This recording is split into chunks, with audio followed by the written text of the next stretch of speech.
So excited to have world champion AnnMaria. How are you, AnnMaria? I'm just great. We're back here again. It's been a few years, but I'm so excited to have you here so we can share a little bit about what you've been up to. A lot of exciting things.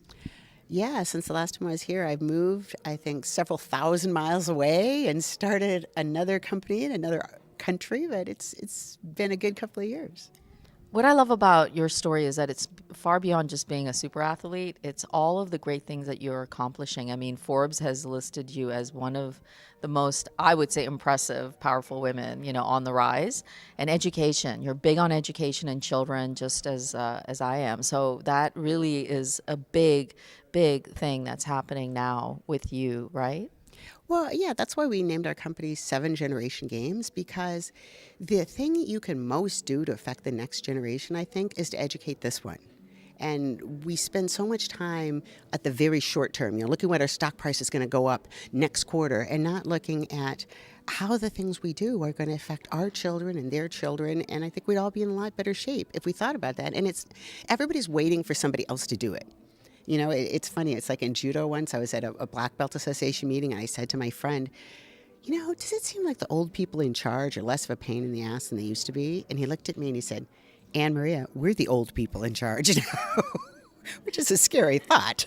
I mean, I would hardly call you old. I just think you're very powerful in a very quiet way. So it's a nice way that you've moved and changed and shaped lives. 2 years ago we had met. You were doing great things then, and you're doing so much more for children. So it's a big thing because when you can prevent situations, whether it's addiction or safety issues, you do that through your games, right? Yes, the latest thing we're working on is a prototype for kids who are at high risk. For example, kids whose parents are addicted to meth or opioids. And normally, if you found drugs in the house, you would go to your mom or dad and say, what do I do? But if they're your mom or dad's drugs, or if you come home and mom and dad aren't around and there's a party going on, what do you do? And so we're actually taking the same technology we did to make educational games to teach math and using that to make educational games to help kids in really tough situations. And see, that's kind of my thing that I think I got from sports a lot too,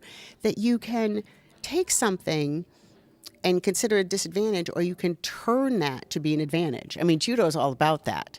So if you're saying, well, kids are on their iPads all the time, they're on their phones all the time, and this terrible little generation. Or you could say, well, if they're on their phones and their iPads all the time, how could we make that a positive in every way? So I think it's wonderful. I mean, we spent a little bit of time last night talking about the games, but the way that you've been able to change lives, that is one of the big things. You're with family, you're very close, so this is good. It's a positive, right? yes, it is. And, I tell my girls all the time, and I know I told you this before, that I have a PhD and a gold medal, and one of those things lets us live by the beach in Santa Monica, and it's not the PhD. I mean, it is the PhD. See? Now you got me all turned around. But it's that if we really want to help kids, it's like what you do. You help people get their lives back in shape through your company, through your finances. You help them get a home. Sports are great. All right, I do love sports, no question about it. But how you could change somebody's life is if you could give them education. Like with the games, one of the things we look at is those kids often, they learn 5 plus 5, they learn their numbers, they learn to count, but then they get to a part where math is a little hard.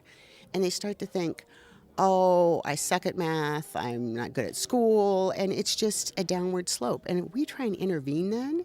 So if we could just change that, so you could think, oh, yeah, I could do math. Yeah, it's not that hard. And I'll stay in school because my mom really wants me to. And you graduate. If you change kids' lives, if you change that trajectory, just think how much of a difference it makes. I mean, if you had, dropped out of high school, where would you be as opposed to where you are now? I think that college and education, as much as I really didn't want to go to college, it was the most memorable period of my life, and friendships as well as learning. This is a very exciting day for you as well as a mother. Your daughter, Ronda Rousey, she's going to be joining us. Can you share a little bit? I know you have a lot of beautiful daughters, but we're just here today, and this is a special day, right? Yes, Rhonda, actually, I don't know what her speech is going to be. She was all worried about it last night and going through different things she was going to say, so I have no idea. But I'm really proud of her, and I say this a lot. Rhonda has had some missteps, let's say that, and she has turned around. Now she's going into WWE, and there are people saying, "Well, she shouldn't be doing that." Who are you to say? You don't even know her, you random person that's never met her. She's doing great. I mean, she's making money. She's supporting herself. She's doing something that she loves. She even likes the T-shirts. I'm thrilled. I love WWE. I was thrilled. I think it's fantastic. I think any move is good, and she has done remarkable things, and she comes from a wonderful family. I've seen the way you operate. You come from the heart, and you do care, and you've done an awesome job with her. So power to her for signing on with the WWE, because people are looking forward to watching her in action, and it's fun. It's a fun period too. Well, I always say don't let yourself be defined by other people's expectations. So if other people say, well, you have to follow this path, no, you don't. If this is what you want to do and it makes you happy and it makes other people happy, why not?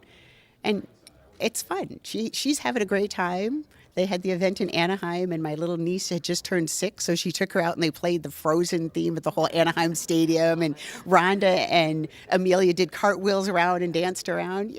Life doesn't have to be that serious all the time. I know. I think it's wonderful that she chose this path. I really do. And I think that it's exciting.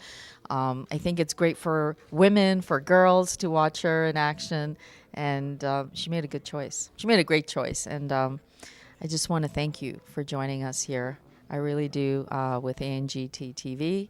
And we are blessed to have you here. Oh, well, thanks for having me. That was so kind of you. Thank you so much, AnnMaria.